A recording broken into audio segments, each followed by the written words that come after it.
Bu Rahelnya hilang ini. Kalau gitu minta tolong Bu Lisa aja. Bu Lisa bantu saya, Bu Lisa, untuk berdoa firman Bu. Tuhan. Oh, siap, Bu. Mari kita berdoa. Tuhan Yesus, kami sungguh ucap syukur bahwa kami boleh berkumpul kembali bersama-sama dengan saudara seiman kami untuk kami doa malam pada malam hari ini. Tuhan, terima kasih untuk kasih setiamu, penyertaan-mu, pemeliharaanmu dalam kehidupan kami, sehingga kami boleh diberi kesempatan malam ini untuk mendengarkan akan firman-mu. Tuhan, buka hati pikiran kami, sehingga kami boleh mengerti akan firman yang dibawakan. Kami boleh merenungkannya dan kami boleh melakukannya dalam kehidupan kami sehari-hari. Terima kasih Bapa, kami tahu waktu ketika ini Engkau yang akan memelihara kami, Engkau yang menolong kami untuk kami sungguh-sungguh memusatkan hati pikiran kami Tuhan. Terima kasih Bapa, karena dalam nama Yesus kami boleh berdoa mengucap syukur. Haleluya. Amin. Amin. Jadi selamat malam semuanya. Sudah lama kita nggak ketemu ya. Ya, kita bersyukur COVID sudah mereda sehingga yang kemarin mau mau mudik ya, mau berlebaran, mudik ke desa, pulang ke kota masing-masing sudah bisa terpenuhi. Selama 2 tahun ini mereka ngempet ya istilahnya ya, ngempet menunggu COVID mereda. Jadi kesempatan tahun ini benar-benar COVID sudah di bawah 1.000 sehingga mereka berani dan yakin untuk bermudik ria pulang ke desa masing-masing, ketemu sama orang tua, orang saudaranya, sama famili-familinya dan orang-orang yang ada di tempat asalnya. Dan saya juga kaget mendengar Pak Tim kena gula darah ya, diabetes ya. Padahal kalau lihat dari penampilan, orangnya sehat, porsi tubuhnya boleh dikatakan normal, tapi kok gula darahnya bisa tinggi ya. Ya, jadi memang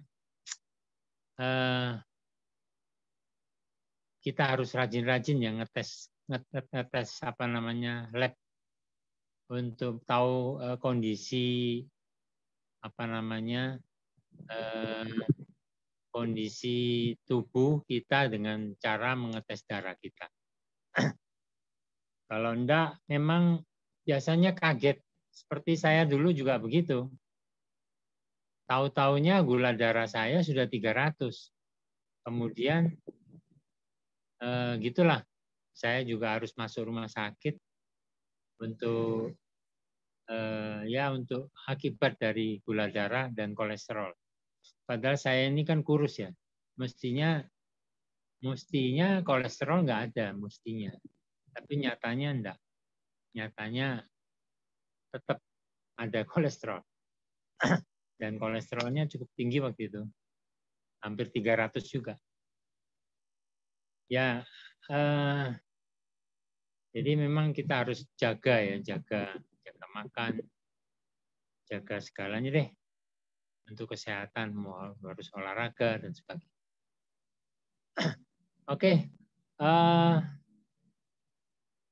malam hari ini saya diberi tugas untuk membawa renungan mengembangkan komunitas. Saya minta Pak Hermanto nanti untuk baca ayat ya, firman ya. Pak Hermanto siap-siap ya. Jadi bagaimana cara kita mengembangkan komunitas. Tentu yang disebut komunitas ini komunitas di gereja. Tentu intinya tidak bisa masing-masing kita kemudian mengembangkan komunitas masing-masing di gereja. Itu jelas mustahil. Harus ada sekelompok orang yang berkumpul, bersekutu, kemudian baru kita membagi tugas untuk mengembangkan komunitas. Jadi harus ada persekutuan. Sebetulnya komponen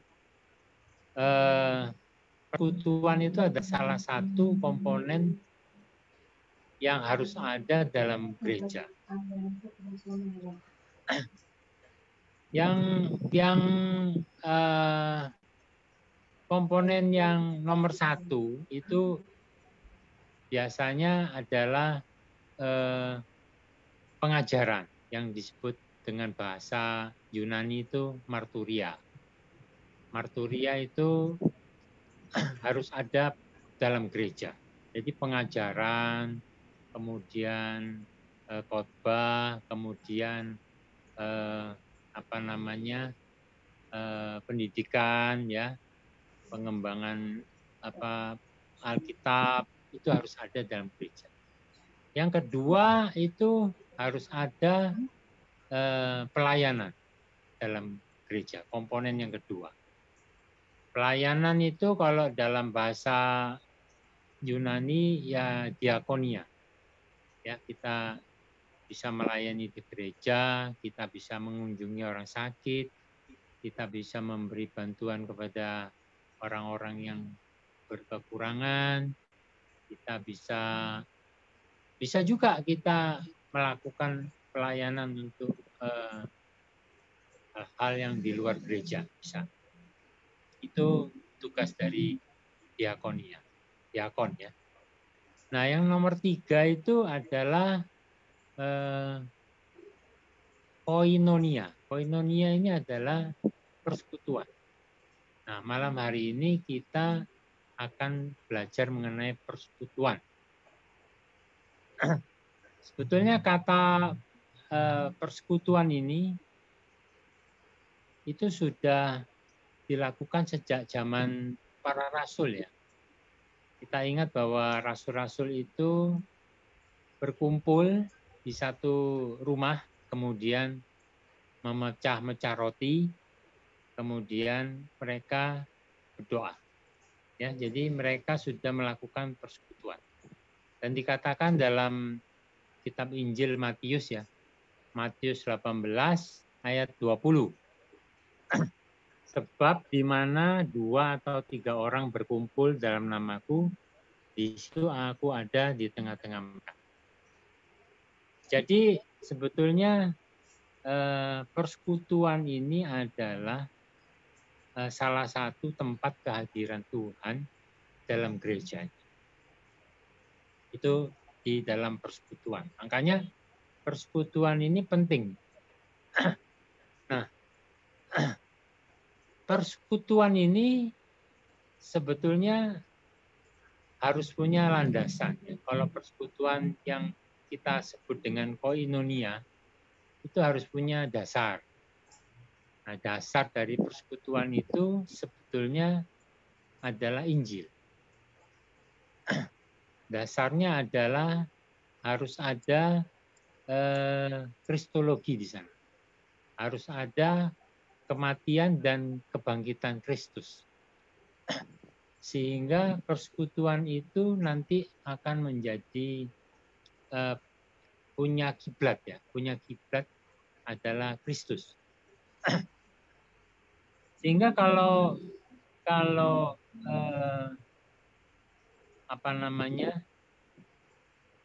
kalau kita ditanya apakah orang Kristen itu harus ikut persekutuan, ya itu harus. Karena di sana kita nanti akan berkumpul bersama-sama untuk ya seperti ini, mendengarkan firman, ya, kemudian berdoa, kemudian kita akan bersama-sama menikmati kehadiran Allah dalam hati kita. Jadi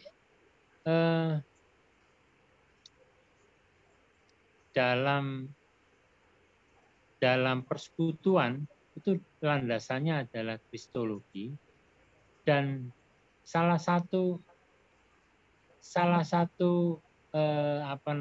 bagian dari persekutuan yang penting itu juga adalah kasih. Nah, ini kalau bicara soal kasih, kasih itu sebenarnya kalau kita pikirkan seakan-akan simpel aja kasih.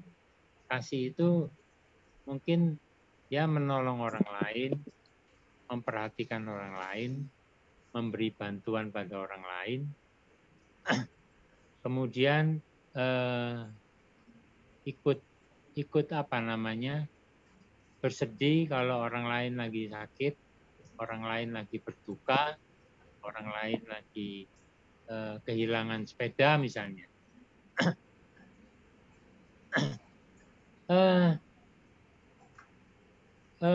Kasih itu menjadi sederhana kalau kita pandang dari sudut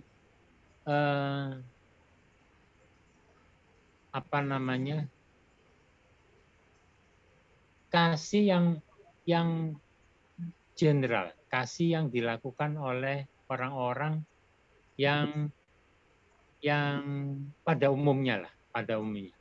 Jadi kasih yang general, kasih yang dilakukan sama orang-orang kebanyakan. Kita boleh mengasihi sesama kita, 7, kita boleh mengampuni orang, kita boleh memaafkan orang lain, kemudian kita bahkan boleh harus mengasihi musuh kita. Nah, banyak orang merasa bahwa kasih yang diinginkan oleh Kristus itu adalah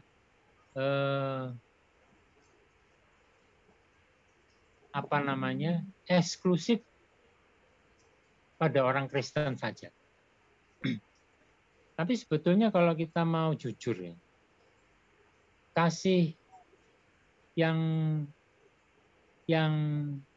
sampai untuk berkorban untuk orang lain itu dilakukan juga oleh agama lain.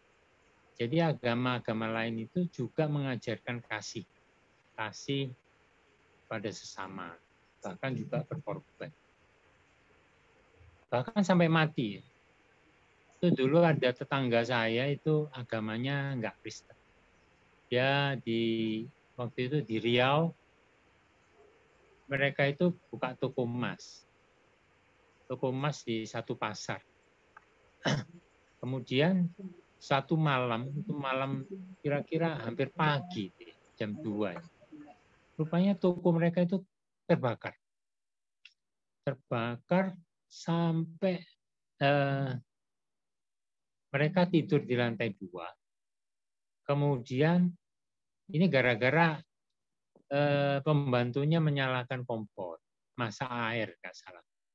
Kemudian entah bagaimana itu membuat tokonya terbakar. Jadi saya masih tidur waktu itu, dilempar sama batu kaca kamar tidur saya. Saya lama-lama bangun juga. Saya lihat tuh, kok ada keributan. Wah, orang bilang kebakaran. Jadi singkat cerita, mereka mereka itu nggak bisa keluar dari rumah di lantai 2 karena tangga untuk dari lantai 1 ke lantai 2 itu terbuat dari kayu. Memang rumahnya itu masih rumah kayu. Jadi banyak rumah dari kayu ulin di sana ya. dari di Sumatera itu. Itu mereka bertiga atau berempat itu secara naluri mereka bersembunyi di kamar mandi. Karena di kamar mandi itu kan ada air. Jadi ada air, mereka berharap dengan begitu mereka bisa membasahi tubuh mereka terhadap panasnya api. Rupanya situasinya berbeda. Dengan terbakarnya rumah itu, air itu menjadi panas juga, ikut panas air. Singkat cerita, sang ayah ini yang usianya sudah 60 tahun lebih, itu memeluk anaknya, supaya anaknya ini tidak terbakar. Jadi dia rela berkorban dan dengan wujud kasih kepada anaknya, sehingga seluruh tubuhnya itu terbakar. Tapi dia belum mati. Singkat cerita, pemadam kebakaran berhasil mengeluarkan mereka dari lantai 2, dan akhirnya sang anak ini selamat. Nah, sang ayah ini yang sudah luka parah, harus diterbangkan ke Singapura. Dan karena dia pengusaha emas dan Singapura cukup dekat dengan Riau, akhirnya diterbangkan ke Singapura, tapi sayang nyawanya tidak terselamatkan. Jadi banyak ajaran-ajaran di luar itu juga mengajarkan kasih, bahkan sampai mati untuk orang-orang yang dikasihi. Cerita-cerita seperti ini banyak juga kita dengar, bagaimana seorang ayah menyelamatkan anaknya. Seorang ayah di Jepang itu rela menyelamatkan anaknya. Mereka pulang dari sekolah, kemudian terkena badai salju. Di tengah jalan itu terkena badai salju, dan akhirnya dia berlindung di sebuah gudang. Dan karena badai salju itu cukup dingin, saya baca itu -6 derajat, jadi bapaknya itu sampai rela melepas mantalnya itu untuk dipakai anaknya yang masih anak-anak sekolah. Jadi singkat cerita, ayahnya meninggal, anaknya selamat. Nah, ajaran-ajaran seperti ini bukan hanya milik orang Kristen, tapi ajaran ini adalah hampir diajarkan oleh semua agama. Semua agama mengajarkan mengenai kasih. Secara umum kita itu sering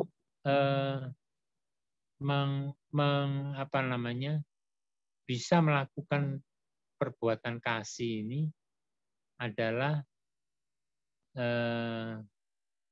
karena subjektivitas. Jadi mungkin karena orang itu baik sama kita, orang itu sering menyapa kita, sering ramah sama kita, sering senyum sama kita. Pokoknya bagi diri kita dia baik. Nah, maka kita membalas dengan kebaikan. Itu adalah kasih manusiawi, ya, kasih manusiawi, kasih yang kebanyakan ada di dalam dunia. Jadi kasih apa yang diharapkan oleh Allah? Apakah kasih seperti itu? Apakah kasih yang dilakukan oleh kebanyakan orang itu yang dikehendaki oleh Tuhan?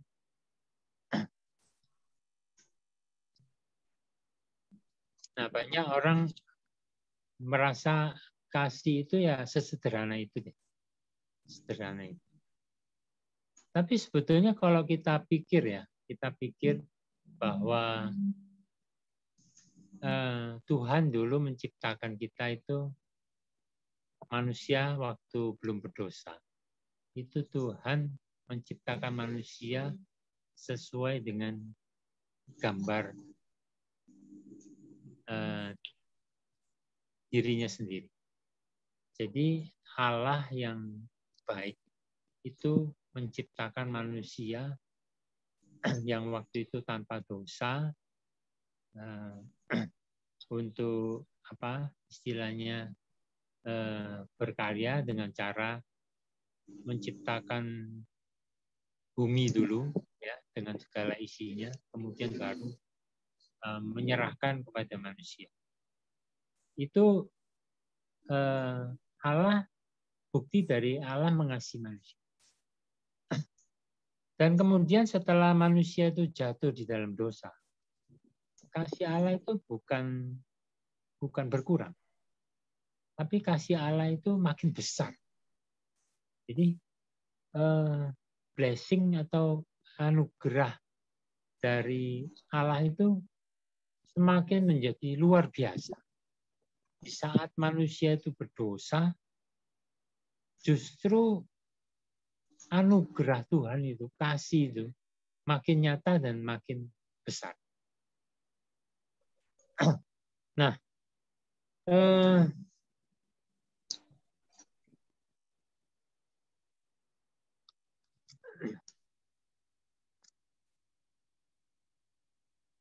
waktu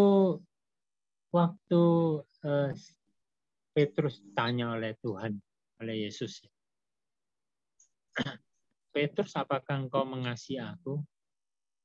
Pertanyaan Yesus ini adalah, apakah engkau, bahasa Yunaninya kasih, mengasihi, tapi agape. Sampai 3 kali Yesus itu Petrus menjawab bahwa kasihnya itu kepada Yesus itu filia, hanya kasih bersaudara. Jadi Yesus juga mengerti bahwa memang Petrus itu hanya bisa mengasihi dia sebagai saudara. Tapi kenyataannya Petrus pun tidak sanggup mengasihi Yesus seperti yang diucapkan. Buktinya dia menyangkal Yesus kan 3 kali ya sebelum ayam berkokok. Jadi Petrus itu mengkhianati Yesus, boleh dikatakan. Mengkhianati Yesus, kemudian dia lari, dia juga tidak datang ke penyaliban Yesus, tapi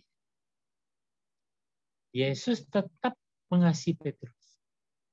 Ya. Jadi ini yang berbeda dengan kasih yang dilakukan oleh orang kebanyakan. Ini kasih yang super, kasih yang tidak memandang karena. Jadi kasih, kalau kebanyakan itu kasih yang karena dia baik, karena dia ini orangnya menyenangkan, suka menolong, orangnya rajin, nah maka kita juga membalas kasihnya. Kita berbuat baik juga untuk orang itu. Tetapi kasih yang diharapkan oleh Tuhan itu sebetulnya kasih walaupun, ya, kasih walaupun.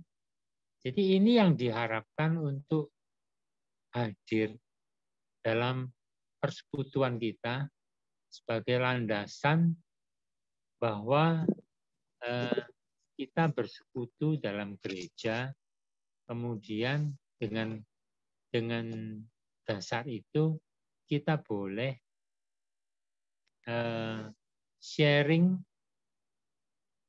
kemudian kita boleh memikirkan hal-hal untuk mengembangkan komunitas kita. Jadi kalau dasar kasih kita adalah karena, maka nggak lama persekutuan kita bubar sendiri. Mungkin ada yang memang orangnya baik, ada. Mungkin ada orang yang ya setiap persekutuan boleh dikatakan membawa sukacita. Tapi ada juga orang-orang yang selalu hadir dengan sikap-sikap yang menyebalkan. Ya. Jadi hal-hal yang seperti itu kalau kita memiliki kasih yang hanya kasih kebanyakan, kasih sesama, natural ya, itu akan lama-lama kita akan nggak tahan, kita nggak tahan, lama-lama kita akan menjadi mundur.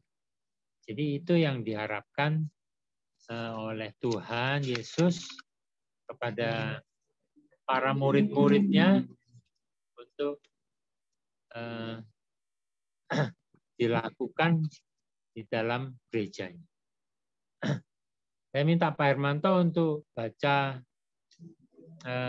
Yohanes 13 ayat 35 ya. Yohanes 13 ayat 35, Pak Hermanto. Bisa bantu ya?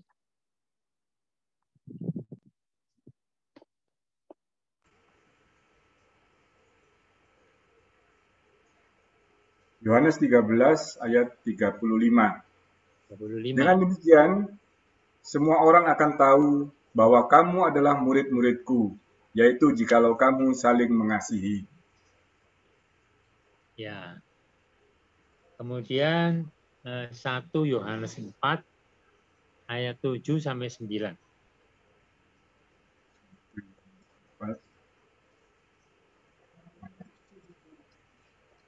1 Yohanes 4 ayat 7 sampai 9. Saudara-saudaraku yang kekasih, marilah kita saling mengasihi, sebab kasih itu berasal dari Allah. Dan setiap orang yang mengasihi lahir dari Allah dan mengenal Allah. Barang siapa tidak mengasihi, ia tidak mengenal Allah, sebab Allah adalah kasih.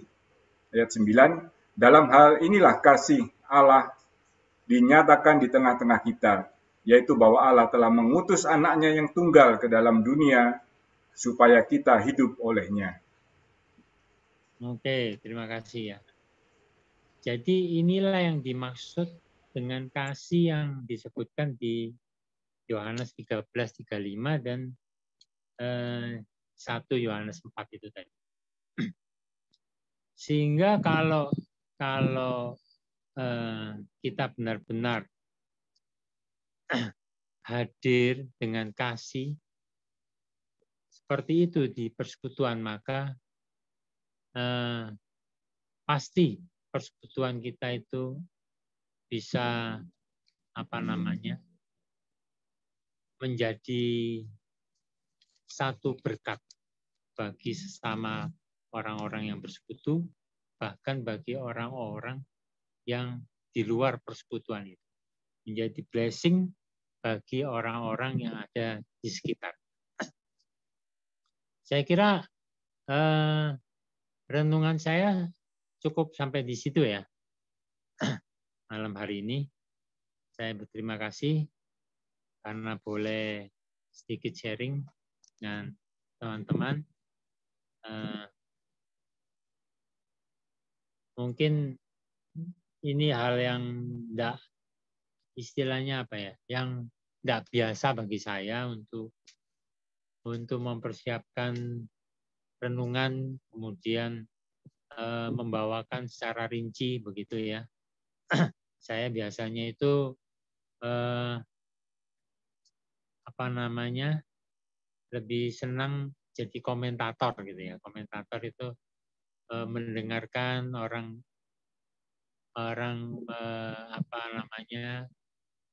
membaca renungan, kemudian saya berkomentar.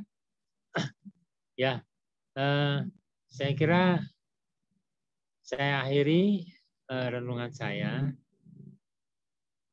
mungkin dari teman-teman atau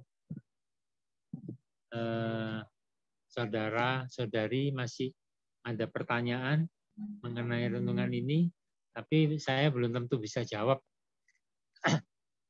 Belum tentu saya bisa jawab ya. Ya kita sharing sama-sama lah, kita sharing sama-sama.